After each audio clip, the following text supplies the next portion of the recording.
Well, hello, everyone, and welcome again to the podcast. And I'm really glad to have back with me today Natalie Moore. Natalie was on an earlier episode last year, and I can't remember the number, but I think it was like 334 or something like that. But anyway, we'll have links in that. But welcome, Natalie. Glad you're back. I'm so excited to be back. It's always an honor when someone brings you back on the podcast. It means you did a Yeah. good enough job the first time. All right, right. Well, Natalie wears a lot of hats. We were talking about that a little bit before. She's got a toddler that she's keeping wrangled in, and then also she has got a practice.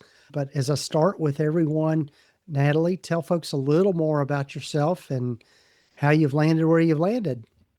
Oh, it's a winding road. I always knew I wanted to be a therapist ever since I took an AP psychology class in high school. So just, I did a bachelor's in psychology, master's in counseling psychology, got all those hours, those 3,000 licensing hours that we love and hate. Mm-hmm. And at a certain point during my training, I was burned out. I know this is a very common story. We work Right. in these churn and burn agency environments. And I remember thinking to myself, this is not what I signed up for. I came into the field very bright-eyed and bushy-tailed, excited to help people, excited to do deep soul work that I envisioned it helping to transform people's lives, but also feeling very filled up myself. And that's not what I was experiencing. And I looked at a couple different options in front of me. I actually considered going back to school for a PhD. And when going Mm-hmm. back to school for a PhD sounds like the easier route than what you're currently doing, Mm-hmm.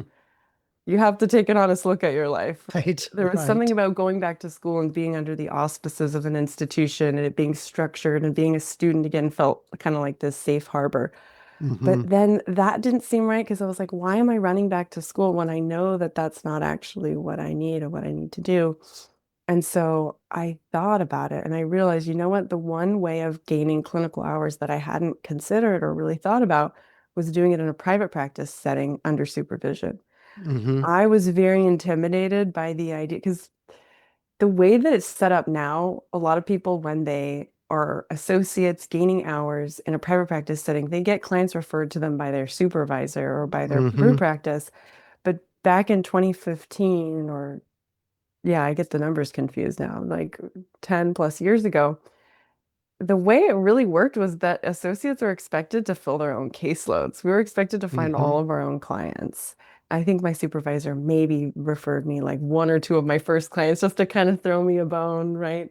Mm-hmm. And I had to put myself in this position of establishing myself as a professional in the career that I was in while still trying to figure it out myself, right? I had to Right. position myself as this confident expert who had experience when I was in my early 20s and, texting my friends crying at the end of a session saying, I feel like Mm-hmm. I'm a complete fraud, right?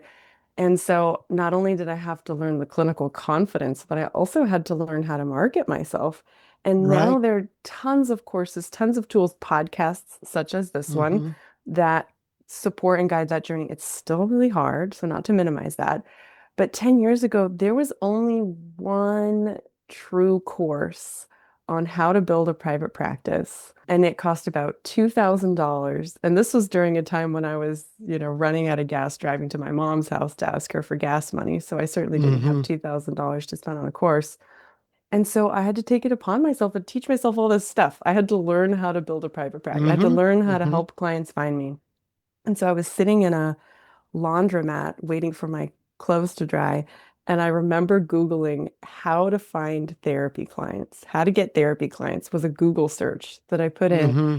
And I just started reading everything I could get my hands on and just devouring content, whether it was a blog article, podcast, a free webinar, right? Click here to download this Mm-hmm. free webinar.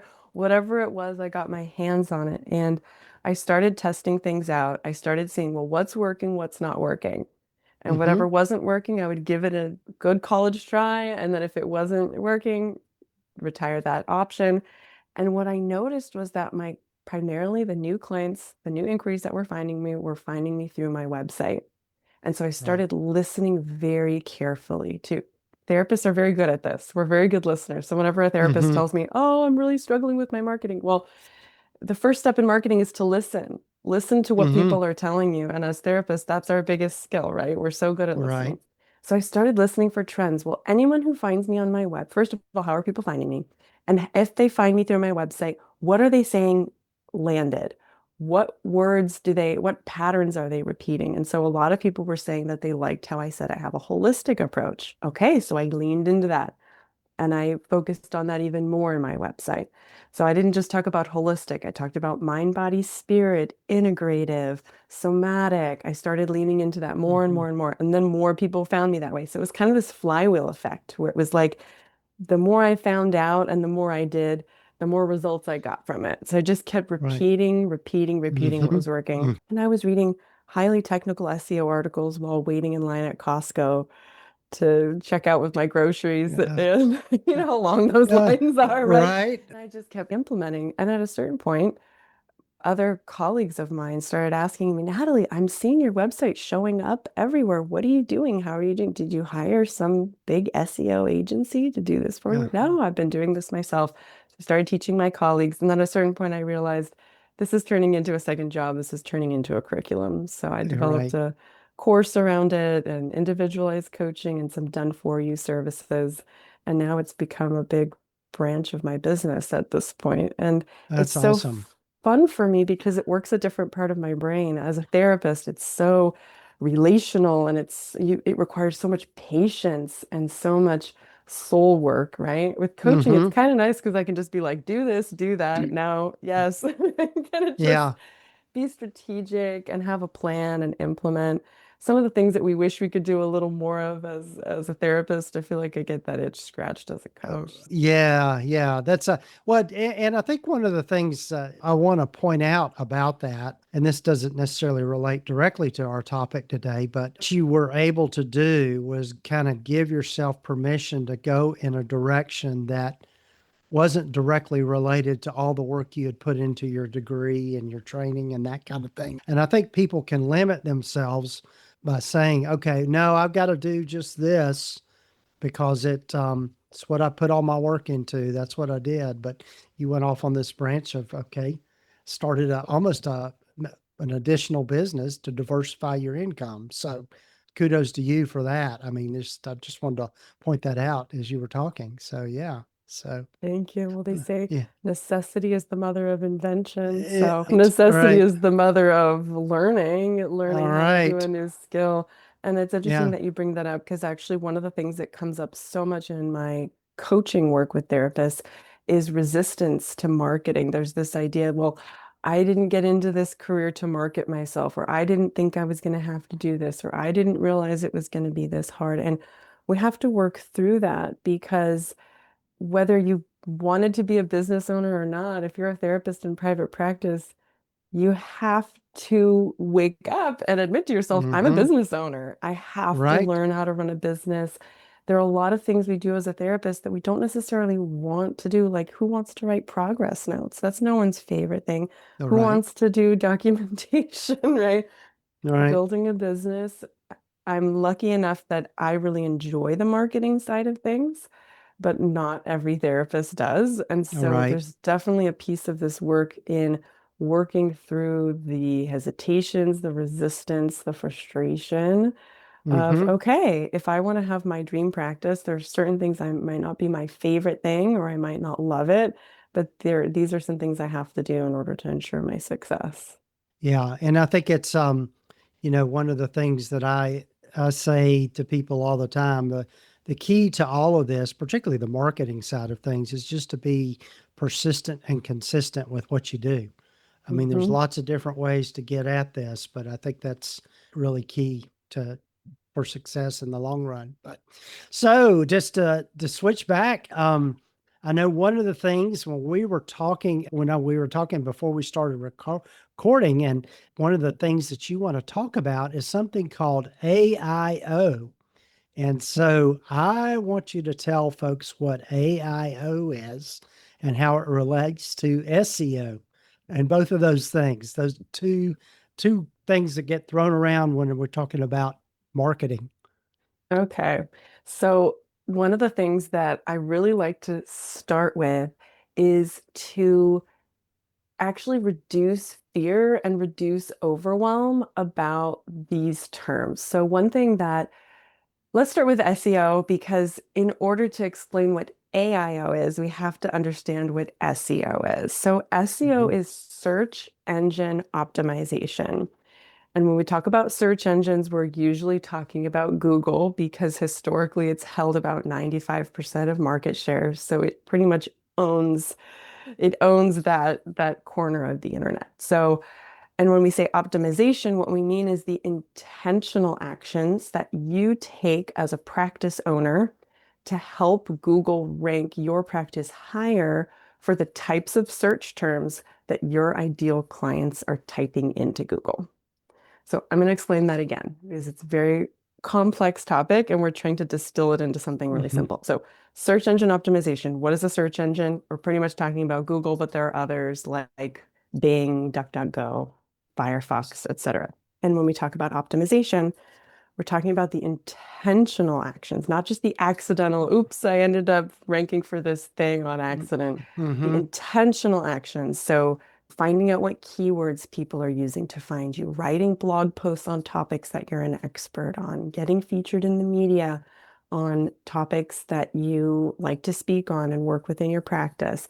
The actions that you're taking to show Google, not just tell Google, but show Google, hey, this is what I do. This is who I am. These are the people that I help, the types of issues Mhm. that I help people resolve in my practice.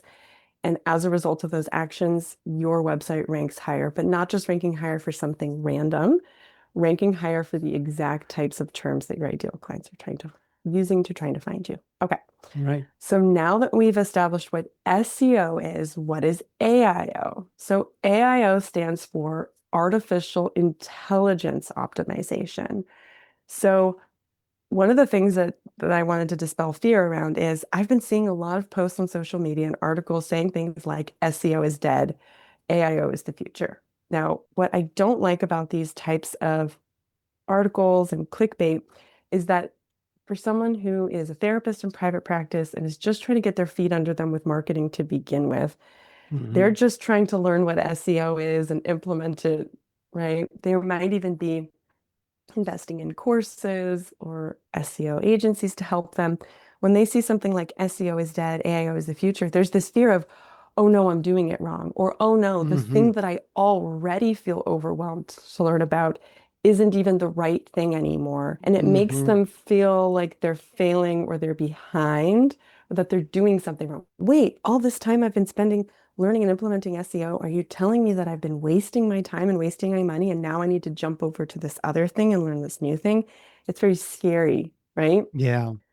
So Yeah. what I like to do is first like stop, take a deep breath. You're Mhm. not failing, you're not behind. AIO is not replacing SEO. It's more like Mhm. a layer it's like a layer of complexity that's being added on top. So in the intro, I said that SEO is still the cake, that sponge part of the cake, and AIO is the icing on top of that cake. Okay, it's Okay. important and we need Mhm. to learn about it, but we need to see it as this thin layer that's being added on top of something. So what do I mean by that?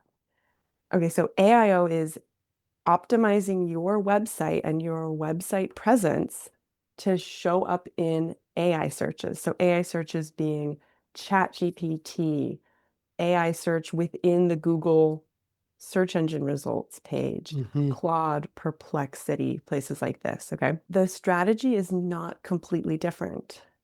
So many things that you're already doing for your SEO are helping you show up in AI searches.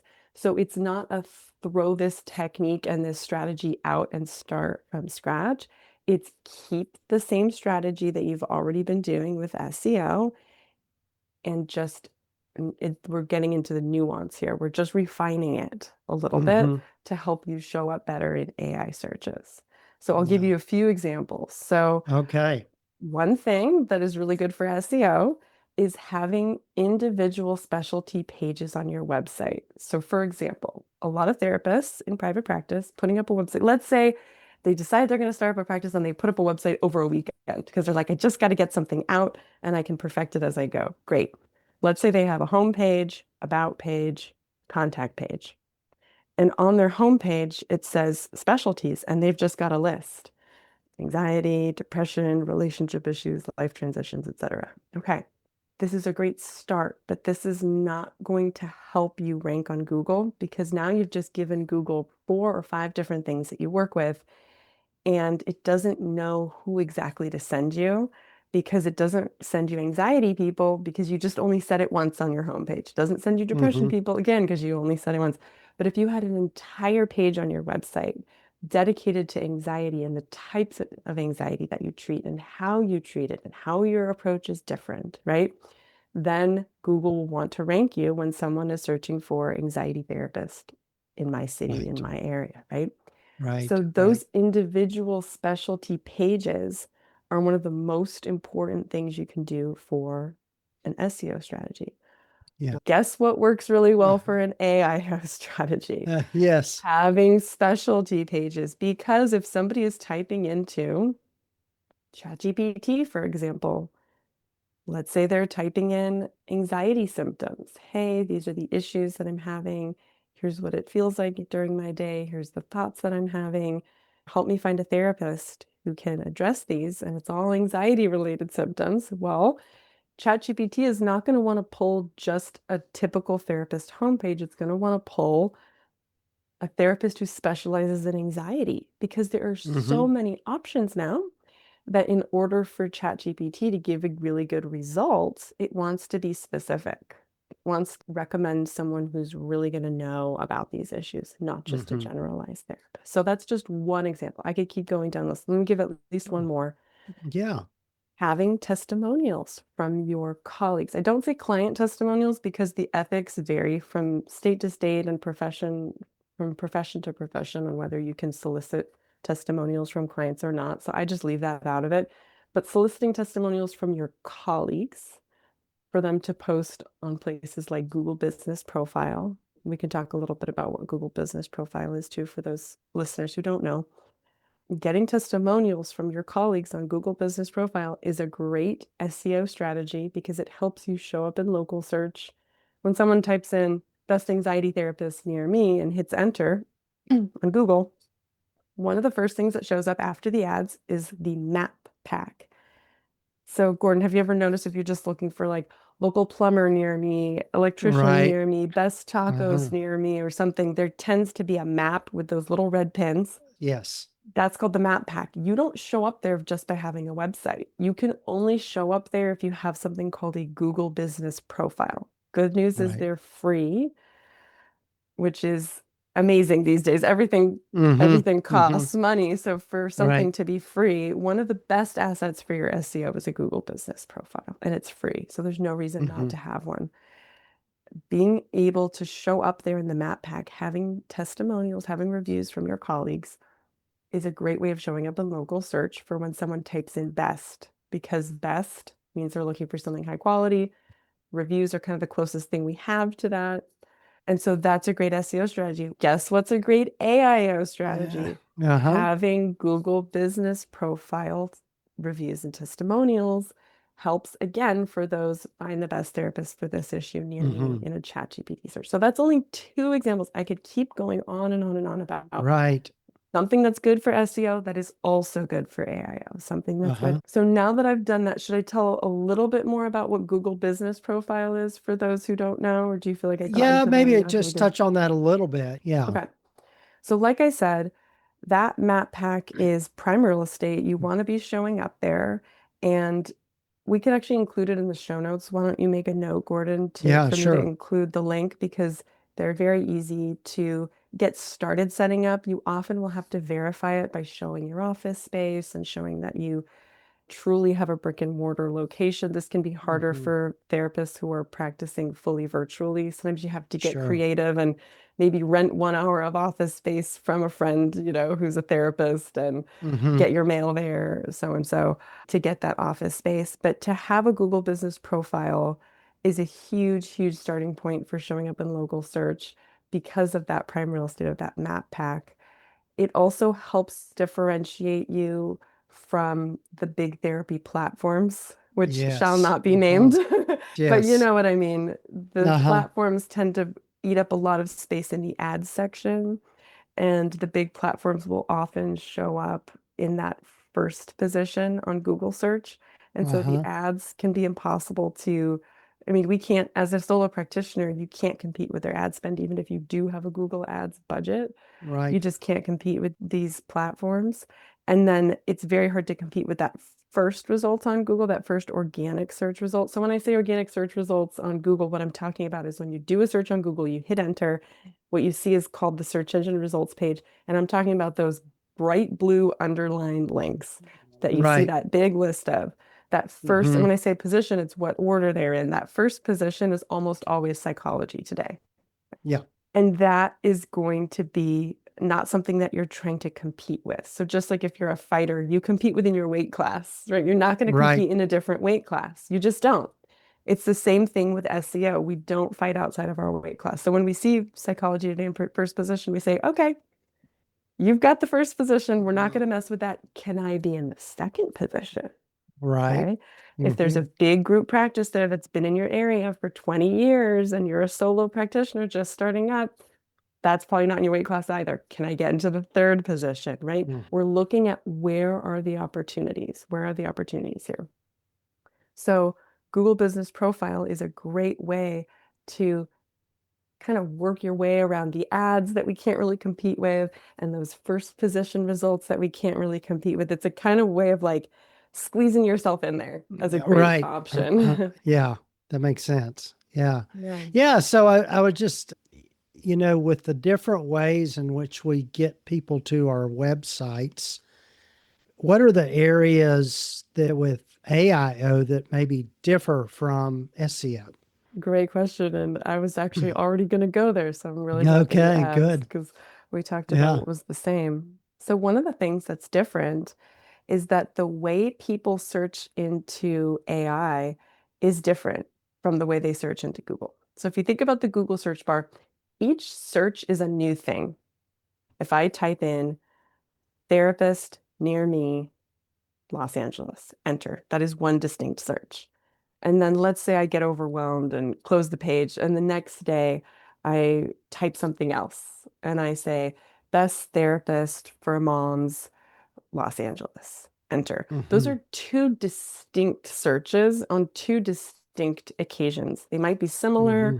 but they're two different searches. And I'm usually using a short phrase. I'm usually using four, 2 words, 4 words, maybe 5 words, and I'm leaving out things like in, above, over, out, right? We're kind of leaving out those filler words. We're just Hmm. very specific, right? That's how people type into Google. And there are very specific search tools that we have because Google has been around for a while Hmm. now. Hmm. And so, when did Google? I would say it's been around for like I want to say at least 20 years. So we Yeah. have search tools that are very reliable and have been used for a long time to figure out, well, what words are they using? Actually, you know what? Anyone who's interested in learning more about keyword research, go back and listen to the episode that we Yeah. did Yes. about keyword Yes. research Uh-huh. because we did a deeper dive. Okay, so I won't go too far into keyword research. We'll just give it as a teaser. If you want to learn more Sure. about that, listen to the other episode. We have very specific tools that we can use to figure out, well, what are people searching to find a therapist like me near them? Hmm.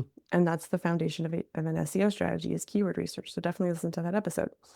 However, the way that people type into Chat GPT and similar AI search engines is different. They're not necessarily speaking in these little staccato sentences.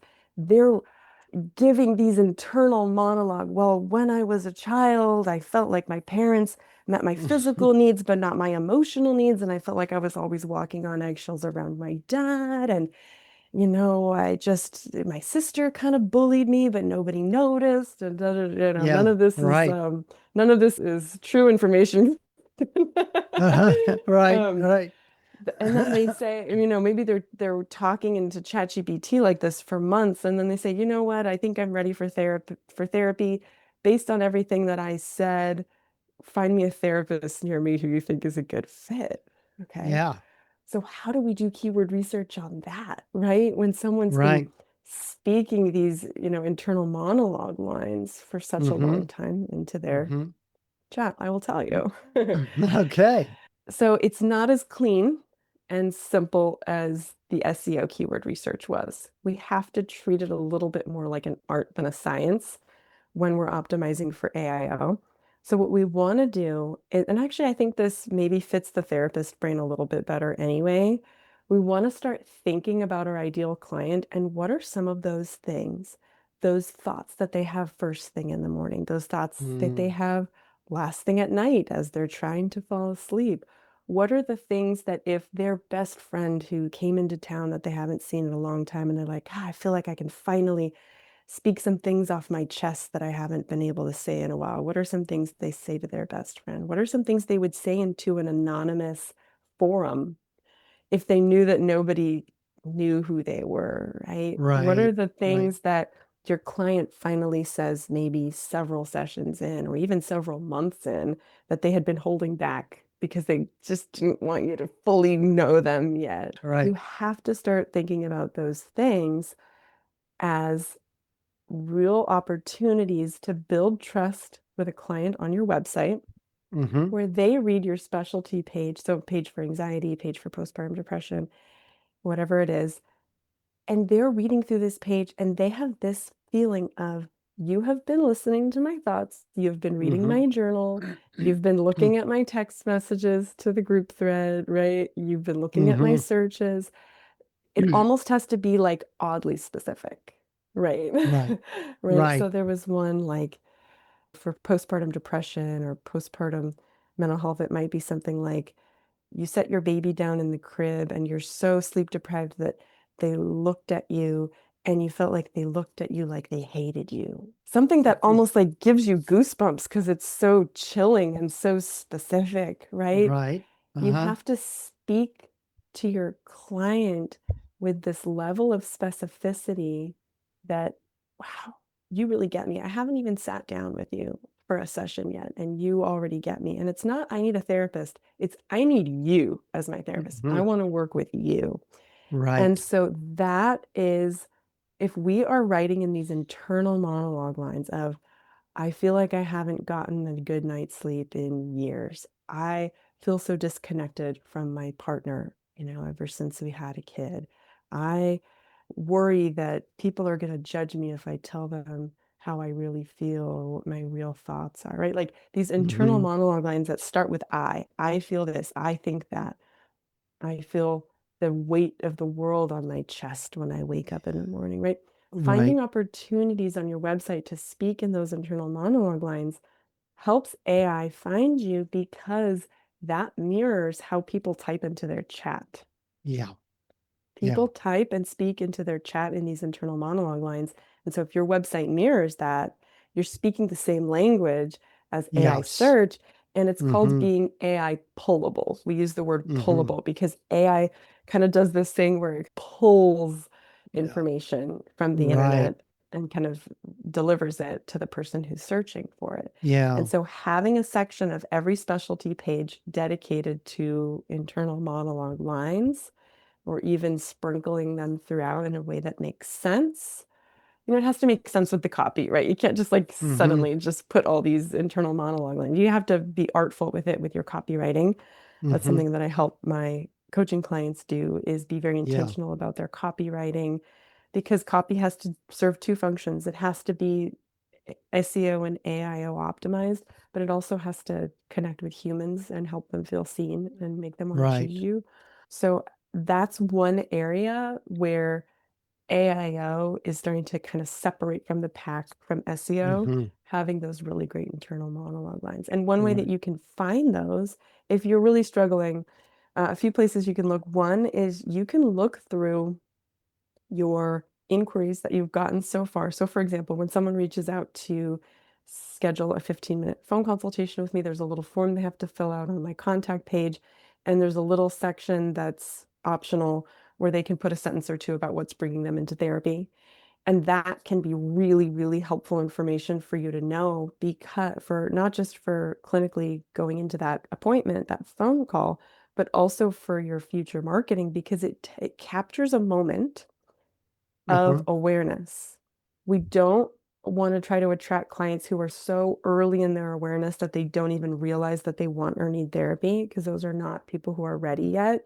And then Mm-hmm. we're not trying to speak to people who are like so deep into the process that they're like already at the end and don't need therapy anymore. Mm-hmm. We want Right. to find people who are in this very specific window of awareness of, I have just enough awareness that I'm suffering and I can't white knuckle this and do it alone anymore. I need help, and the type of help I need is therapy.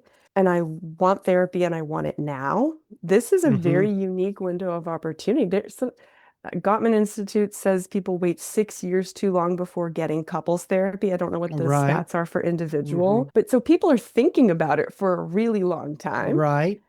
But Uh-huh. we have to capture people in a very specific phase of awareness and pain where it's just bad enough that they know that they need help and they've been trying to deal with it for themselves for so long and realize that they can't anymore. And so the language that they use when they're reaching out for you and reaching out for help from you gives us such valuable information about, how do I help other people in this exact phase? I need to know Right. what words and phrases they're using to describe what they're going through and how they're struggling, so that I can actually speak to more people who I can potentially help. Does that make sense Right. the way I'm Yeah, describing it, it Gordon? does. And so I know I would imagine that you could get AI assistance with all of this, which makes it even more fascinating as far as being able to go in and describe your ideal client and put in, what the things they're struggling with, and create some blog ideas based on this, or even write a blog article that you can edit and all of that kind of thing. And let me tell you what, from what you said, what we want to do as humans and then what we want AI to do, because we can work together harmoniously. And what we want to Yeah. do is, we don't want to replace what we're really good at for so Mm-hmm. many different reasons that I don't need to get into. We don't want to replace the human part that we're really good at. And we don't want to ask AI to do something that it can't do, which is be human and fully understand the human experience. It Right. can't do that. Right.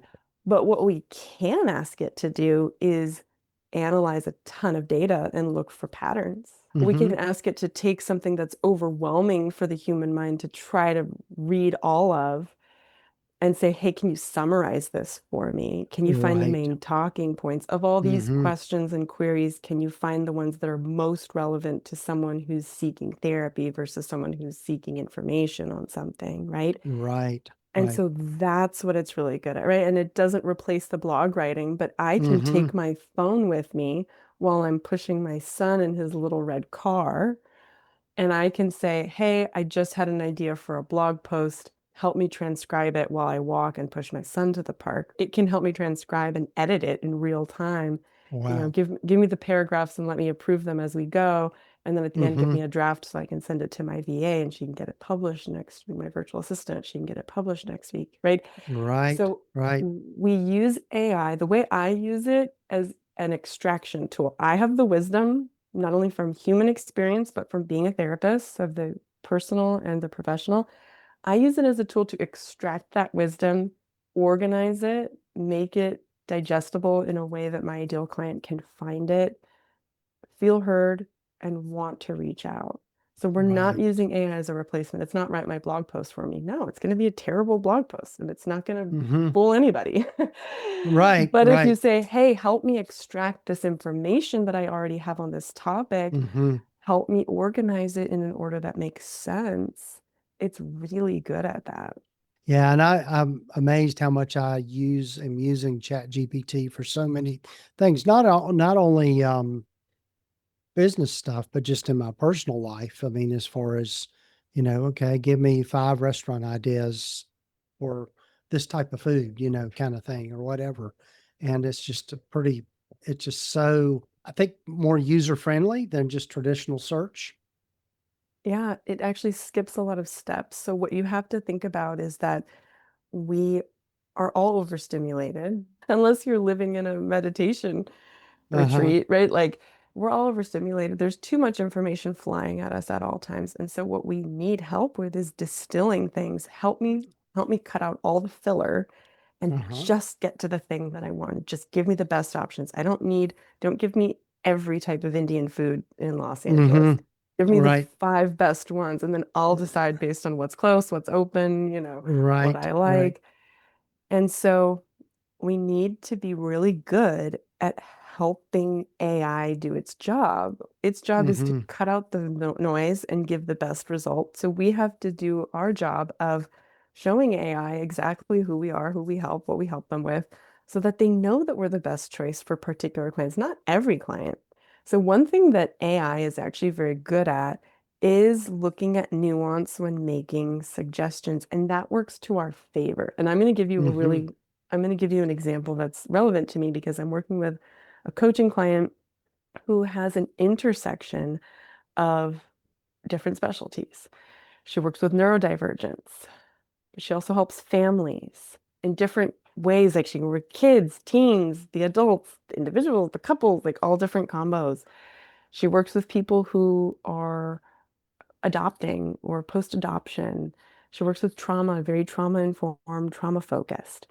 And so, interestingly enough, you might think, wow, this is a tough practice to market because do you go the Mm-hmm. trauma way? Do you go the neurodivergent way? Do you go Mm-hmm. the kids and teens way? Do you go the adults and couples way? It seems like it's all over the place, but they actually all map so well to each other because a lot of Mm-hmm. neurodivergent individuals experience trauma.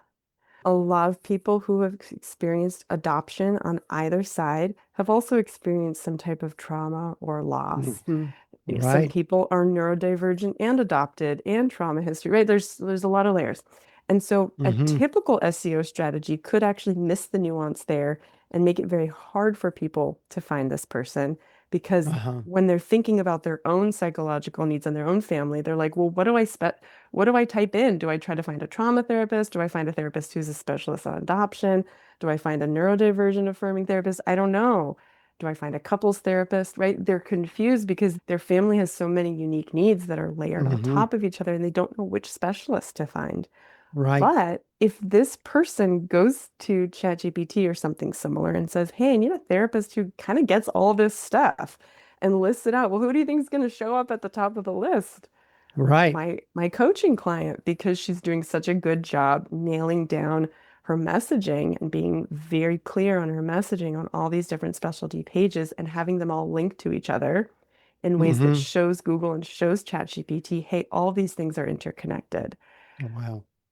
Isn't Yeah. that an Yeah, interesting use case? yeah, it really is. I mean, it's just kind of being able to help connect the dots with all the technology and the magic of the internet or whatever.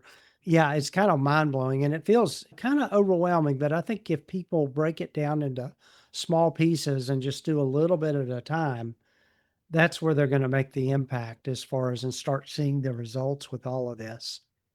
Exactly. And one of the things that Yeah. I've been helping this particular client do is find the through line of who she works with. And one of the things we figured out is she works with people who don't really fit into a box. They don't fit into a label. They don't fit into a Mm-hmm. traditional, maybe, oh, she also works with multicultural families too. It's people who just don't Mm-hmm. quite fit the mold or quite fit the Right. dominant narrative. And so we've been working that in too.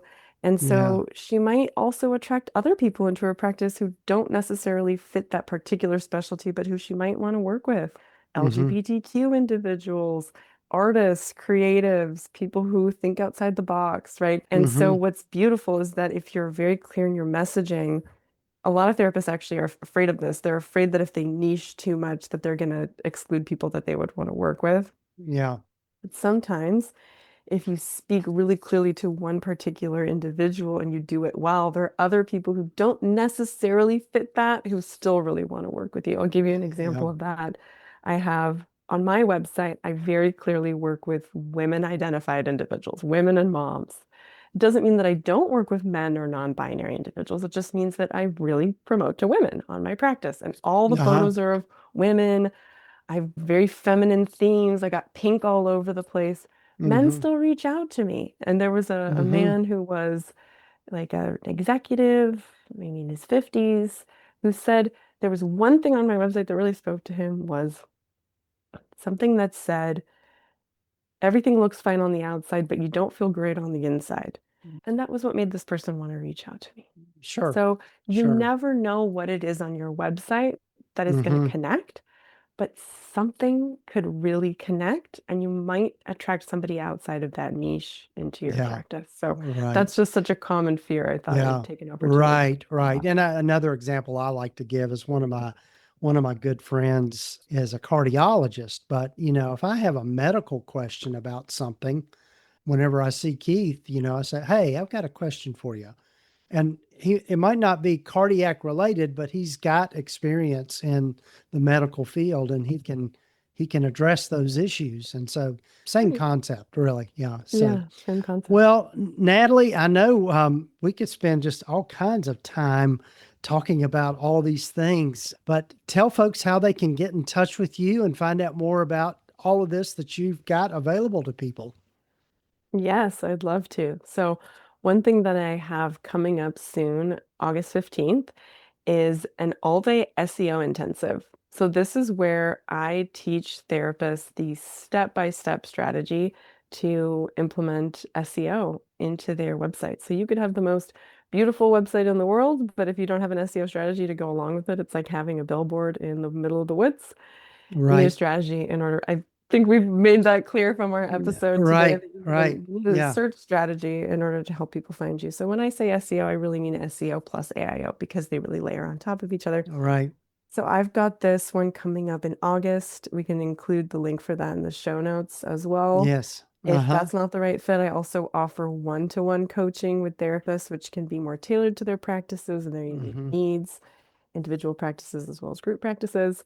And then lastly, I also offer some done for you services for therapists who say, you know what, after listening to these episodes, it's just too much for me. It's too technical. Yeah. I just want to hand it Right. off to you and have you do it for me. Right. Right. And There's there's some no done for no you as shame well. in that whatsoever. Hey, focus on the clinical work and let somebody else handle the marketing. Right. So Well, that's we great. we do that too. And if Yeah. anyone wants to find me, it's yourspaceforgrowth.com. Yes. And again, like Natalie said, we'll have all these in the show notes and the show summary for people to find out more. And so, Natalie, thanks. This has been fascinating. And I really appreciate all that you're doing to help people with all these things. Amazing, Gordon. Thanks so much for having me.